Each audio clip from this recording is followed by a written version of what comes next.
Hello and welcome everybody. I'm back again. It's Felicia Ricards, and you'll see that I am solo today. So my good friend, supporter, and ally Zena is going to be supporting me behind the scenes to produce today's event.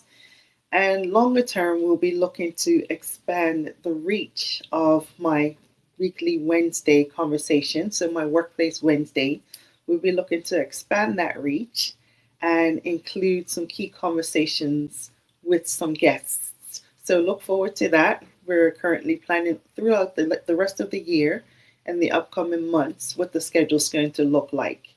But for today, the focus is going to be on conversation around from social cause to CEO, making that transition to the heartfelt leader, the heart-centered leader, and adopting some corporate CEO practices, not every single one, but some corporate CEO practices. I love to hear if there's anything that I miss out that you think is important. So I want to set the stage a little bit. The reason this conversation is important is because I've seen both sides. I've seen the corporate CEO, how they operate, how business works, how structured and ordered and organized and strategic it is. And if you've listened to me on my last weekly Wednesday conversations, going back, I think, goodness, probably 20 weeks now, you'll know that strategic planning is one of my key strengths and one of my focus.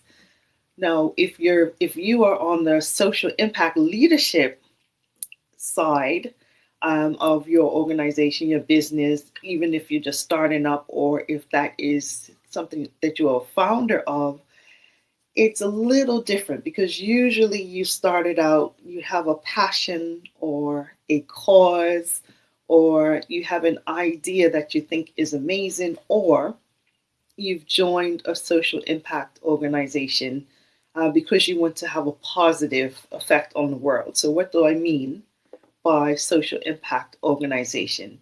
In this case, I mean an organization, a founder, a leader who is focused on improving either the circumstances of other people. Sometimes it may be pets, the environment, etc. You want to make something better. You want to improve. You want to improve systems, lifestyles, well-being. And that often comes at the cost of sacrificing some of the corporate practices, or you might not have worked in that structured environment and you're looking for a way to kind of maybe elevate your leadership strategy. So let's start. I'm going to give you 5 key tips to focus on today. And as I was prepping for today's conversation or today's talk with you, I was thinking of how I can condense, and this is funny because I have about 30 minutes with you today, how I can condense some of the thoughts that were flooding my mind. So as I prep, I really let my brain empty.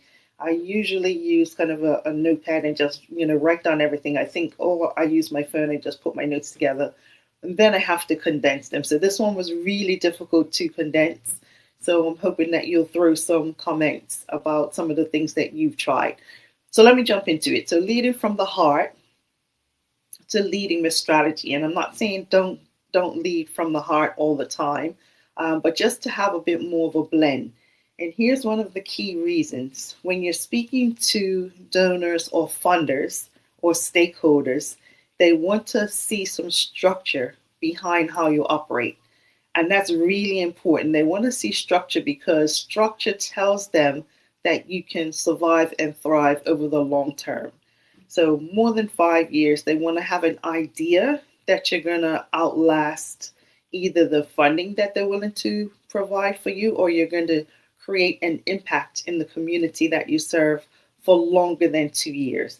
And that's a difficult one because you probably put all of your energy, you probably put all of your love and your all of your wishes and dreams for your community into your work. But your stakeholders want to see longevity. They want to see that you can thrive for more than a couple of years. So they want to see that you've at least spent some time in planning out what the next few months and years look like. And they want to see that you've put some effort into how you're going to deploy the funds, how you're going to deploy the services, and at the same time that you don't overwhelm yourself completely. That I'll come back to that. And I know some of you who are working in the social impact leadership space will say that overwhelm goes with the territory. I want to come back and address that a little bit because with overwhelm, of course, you can't really serve the best. So we'll come back and make sure that we find out or we speak about ways to avoid overwhelm a little bit, not completely. So, what do corporate CEOs do that maybe social impact leaders can adopt? And without kind of giving, the whole boardroom scenario, the team scenario, because sometimes when you're kind of working in a space where you're giving or serving a community, you might not have a team. But again, the structure around how you engage with your stakeholders in the community and how you analyze your competition. And that sounds really strange. And I use the word competition a little lightly in this space. But the reality is, when you are seeking funding or when you're, submitting grants, there is competition there. There are other people, other organizations who are probably applying at the same time you are, or are probably interested in partnering with the firm or the organization or the funder that you're interested in. So how do you separate yourself? Well, how do you stand out? And that usually requires some type of competitive analysis. So the first thing is, from a competitive perspective, who else is working and serving in your space? And that could mean that actually you could become an ally of that other organization who is working and serving in your space. But it also means that if they are submitting grants or if they are speaking with stakeholders, then they may have a similar conversation to you. And from a CEO perspective, the difference is always going to be in how professional you present your cause. And I'll give you an example. If you are, have a casual meeting, or if you want to have an introduction, it's really important that you present yourself, because as a corporate CEO, you recognize that you are the face of the organization. And similarly, yourselves as social impact leaders are also the face of your organization. And people will look to that. People will want confidence in you, and they want confidence in the fact that you've analyzed what the lay of the land, as they say, what the competition is doing, what you could do differently, and you're aware of what could be either tweaked or modified to keep improving your service and keep serving your community a bit more. So they want to know that you've done a little bit of analysis, and that's what a corporate CEO is going to do really, really well. The other thing about kind of competition, and I hate to use that word, but I need to in this example, is that when you're reviewing what your goals are from a competitive advantage. So what kind of fund, what kind of stakeholder, what type of allies that you might be interested in, go higher than what you would expect, but do your research first. So I would think, if you're going to think about, I really could use 50,000 or 100,000 for a particular project, do your research on what that entails before you apply. Let me explain that a little bit further. So understand perhaps who has won that award or that grant, or who's been awarded that grant in the past. Have a look, see who's been awarded that. That's a great opportunity to create an ally with maybe one of those organizations and have a conversation. Be bold enough to congratulate the individual, and be bold enough to get some feedback on why they feel that their application was successful. So we're talking about corporate CEO, we're talking about analyzing competition and making sure that you stand out from everybody else. And also, if that award is, you feel it's a bit out of your reach, see if you can find out what is on the application form. So if you're not ready to apply yet, I wonder if you might cheekily be able to look at what's required in terms of the application form, what the questions are, what type of information is being asked of the applicants, and start to prepare your own records around that, even if you're not applying right away. Because you may say, okay, I'm not ready yet, but maybe in the next round of application, you'll be applying for it. So do that preparation first. And that's what a corporate CEO will do. They will prepare in advance for what they need. So the budget will be prepared for the year. Their expense analysis will be prepared for the year. But as is currently coming to the end of 2025, they'll already be preparing for next year. So likewise, from a corporate CEO perspective, it would be great to adopt some of those practices. And I want to go back once more to funding, because that is that's probably key. And one of the things that most people are going to be inquiring about if they're listening in is the relationships that you build don't always have to be centered around what you need right now. They could be centered around what your growth projections are. So, for example, if you say I currently serve a community of 5, and in 5 years' time, I want to be serving a community of 50. So the relationships that you're developing could be centered around your future state. And that's difficult if you're currently buried every day in your present state. So I get it. I understand it. Let's park that for a minute. But I want to stretch. I want to broaden the way maybe that you think from day to day. So corporate CEO is really going to focus on a few things. What's the current position? What is the vision? What's the future goal? And how we are going to get to that future goal? And sometimes that might require you stepping away from the day-to-day cycle, if and when possible, or it might require a little bit of coordination through volunteers and or any team members that you have. So just to recap. So the first is making that switch from leading from the heart to leading with a bit more strategic intent. And then the second is adopting some of the practices of corporate CEOs and leaders. And I'm going to give you one quick trick, a takeaway in terms of a simple strategic framework to use in a conversation. And it's commonly known, and I even use it a lot, as the 5 whys. So when individuals are trying to learn more about how polished you are, how professional you are, and how you are positioned to grow an organization over 2, 3, 4, 5, 10 years, prepare in advance using the 5 whys. So who, what, where, when, and how. And of course, how, the whys at the end, but the 5 whys. So in your conversation, if you cover all of those 5 key points, who, what, where, when, and how, you've probably covered everything that a stakeholder, a funder, a partner, an ally is going to want to know about not only what you're doing now to serve your community, but what your ideal state is going to be. So just use that framework. Let's say, I'm serving a community and, it's a little picking community. Who's doing the work? Is volunteers? Is it paid? And how is it being carried out? What are they doing for little picking?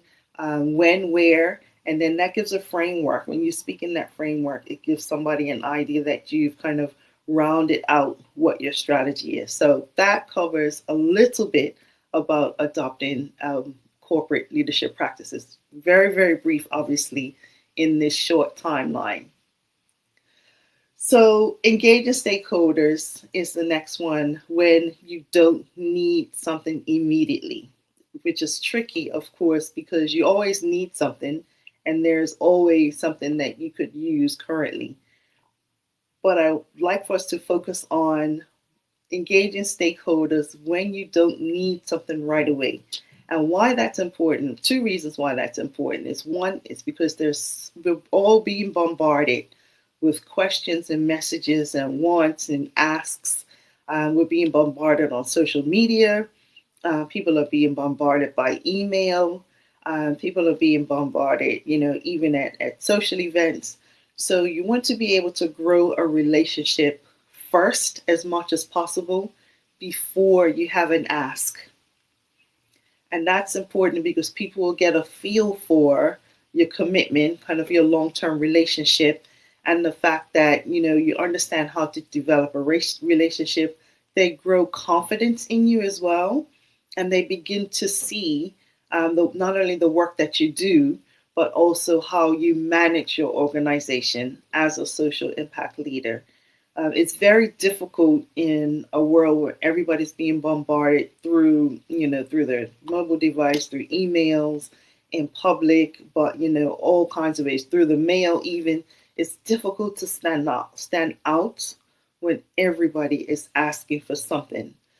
However, another little takeaway, a little trick is going to be, if you see something of interest that person, that stakeholder, that potential funder, that potential ally would be interested in, send that to them, share it with them, and don't ask for anything in return at this time.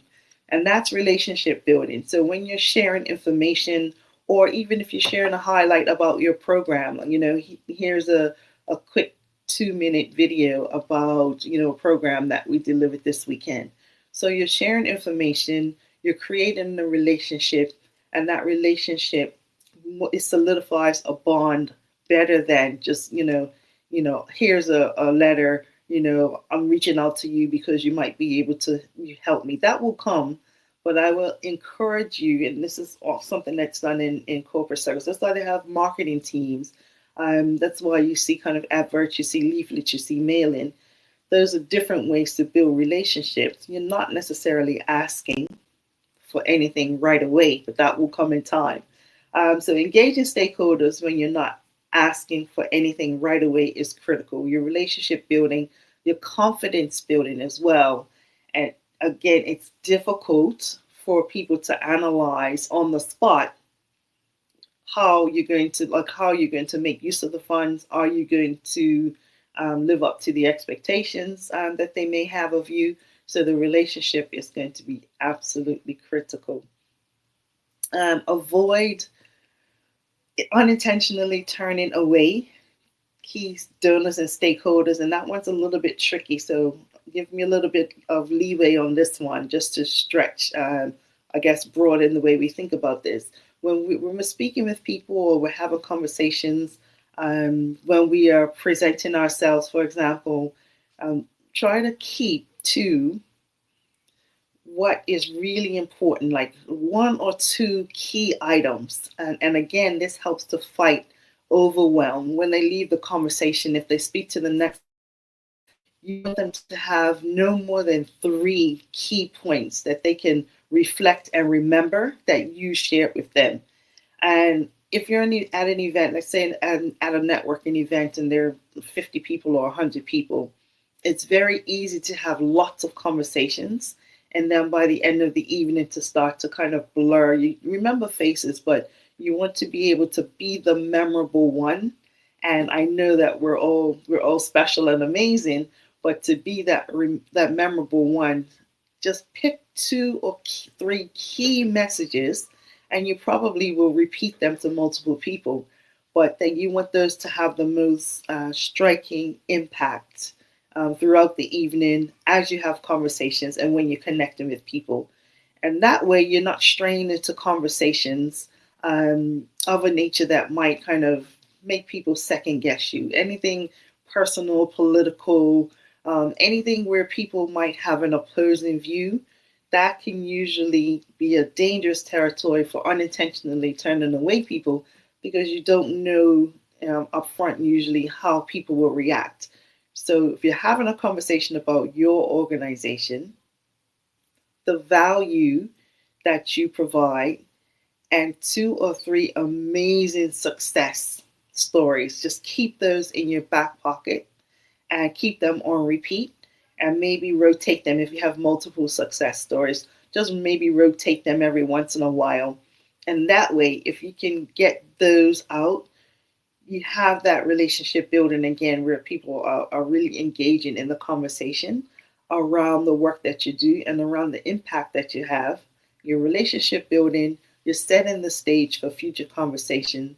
You haven't already immediately asked for anything, but when you walk away, you've made a note of whom that person is and what their significance is for your organization. You'll do your research and then follow up. Great to meet you last evening. Thought you might like to see, this quick video on some of the projects that we're working on. And then you start the conversation that way versus, I could really use £20,000 or dollars, depending on where you are in the world. Even if you do, people will understand that. They'll understand that there's a need buried in there, but they might not be receptive to that need at the first ask. I have a good friend who used the term pitch slap. So obviously you're familiar with the term pitching for funds or pitching for your business or your cause or your enterprise. We get that especially on LinkedIn. You'll get somebody who connects with you, and then the very next thing that comes at you is, here's my program. Do you want to register? That's a pitch slap. And people are so wary of pitch slaps and those sales that come at you immediately. It's an absolute ick, as they would say now. It's an absolute ick. So just take some time, let people understand, who you are, what your message is, and how you deliver your service or your program, and then allow some time for them to grow into learning more about your organization. So that's avoiding unintentionally kind of turning away people who could be stakeholders. So eventually they could be, but just allow them some time to learn a little bit more about what you do, who you are, and have them to build confidence. But at the same time, you're already building up your own notes on how to keep in touch with them, how to communicate with them, and how to make sure that you keep planting the seeds. You're also researching on some of the key funding donor stakeholders that you might want to either work with, become allies with, or maybe apply for some of their grant funding. And you're working on that research behind the scenes so that when you're ready and prepared, you have everything that they are asking for. And again, that's the competitive analysis, going back to the corporate CEO. The fifth, because I want to try to keep it to about 5 for today. There are so many that I could cover, but I'm going to keep it to 5. The fifth is going to be stepping away from the work to create a network of key advocates. And this is the difficult one because usually if I'm speaking to leaders in the social impact space, they'll give every single waking minute of their time. And that's admirable. However, it's not sustainable. It's not sustainable because it has a negative impact, as you would know, on our health, well-being, and we need to be able to regenerate in order to be of our best selves. So stepping away from the work, the day-to-day work, to really allow yourselves to create a key network of advocates. And again, advocates in the sense of, I might not need anything from you, but I understand that when I met you at that event, you are an accountant, or I met you at that event and you come from the banking industry, or you worked in the banking industry, or I met you, through LinkedIn and you are creative, or you're a virtual assistant. Creating a network of people, and it could be, where you have a conversation with them infrequently, just so that you have a support system, especially if you're working solo as a social impact entrepreneur. You have that support system to step away and listen to someone else about, maybe some of the ways that they've overcome a challenge, maybe somebody that they could refer to you, maybe some way that they have streamlined some of their operations. So that's the beauty of it. That is, I understand that you need to give and you need to provide for your community. That only can scale if you create a system where you can step away from the day-to-day activity. And I know that's going to probably be a controversial comment, but I promise you that's going to be probably the most critical game changer in terms of how you grow, scale, and develop your organization. So feel free to, comment or send me a note directly on LinkedIn or however else you prefer to communicate, and let me know how you might be able to step away from work to create your network. And then just to kind of tie it all together, my third tip is in practicing this. Ask people, who do you know, instead of I need. So I'm really looking for, this is an example, I'm really looking for, let's say, I don't know, I'm really looking for someone who can help me to write grants. And I'm having a conversation. Ask, who do you know? Who do you know that is really good with grant writing? Who do you know that has reasonable rates for grant writing? And when you ask that question, you give the person the comfort of not feeling pressured to provide for you or to give to you or to respond to you from a personal perspective. If they want to, they will. But then also they might be able to say, actually, I met Vanessa and she is really good at grant writing.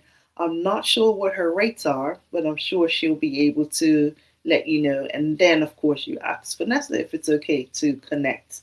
So the practice is ask more people, who do you know, instead of I need. And I promise you that opens a lot more doors. It builds relationships. People will, if they're willing to give, they feel less pressured. They feel a little more free to say, well, actually, maybe I could, spare an hour or two. And that way your relationship building as well. You just never know what people will suggest to you when you're having conversations. So let me just wrap really quickly, because this is a very, very condensed version of a huge kind of strategic planning process. So we're talking about conversion from leading from the heart to more leading with strategy. I mentioned a couple of ways which corporate CEOs may differ from social impact leaders and how to adopt those, analyzing competition, also analyzing competition and preparing for the future. I mentioned engaging stakeholders when you don't need anything, and just planting seeds of relationship before you need something or before you make an ask. I also mentioned avoiding unintentionally turning away donors and key advocates by making sure that you have 2 to 3 key points, and just as you're speaking to people, and you almost have those on repeat, so that you don't fall into the pitfall of struggling or straying into areas of conversation that might create a challenge for you. And then also stepping away from the work and creating a network of key advocates. And that network of key advocates is going to be what keeps you going when days are a little bit challenging, when you might need some support, but you can't afford to be in a vulnerable state in front of your donors and stakeholders. You're creating that network that is supporting you as you are growing together. And then the practice that I mentioned at the end, ask more, who do you know, instead of I need. So just as I wrap up, I want to go back to the 5 whys: who, what, when, where, and how, using that structure that gives you a framework so that if you're having a conversation, individuals can really understand that you have long-term plans for the organization, and they don't have to kind of guess about, what your future planning is going to be like. So leading more from a thinking and strategic perspective, and incorporating the heart, because of course the passion is what ultimately gets the emotional connection to whomever it is you're having a conversation with, or whomever it is you are speaking with or communicating with. And the final point that I want to just remind you is the preparation for the future starts now. So understanding what key relationships you want to build, understanding what grants that you're looking to apply for, and prepare your drafts now before you're actually ready to reply. So I would love to hear if there are any comments, or share your comments, share your feedback. If you have any other tips that work for you from a perspective, of social impact leadership, and kind of adopting a few more CEO strategies, because the term CEO is used quite a bit, and I want to make sure that we are making sure that we're adopting this term properly and identifying, presenting ourselves as the CEOs that we are. So I'm so grateful to hear from everybody listen today, and I look forward to seeing you on next week's Workplace Wednesday. Bye for now.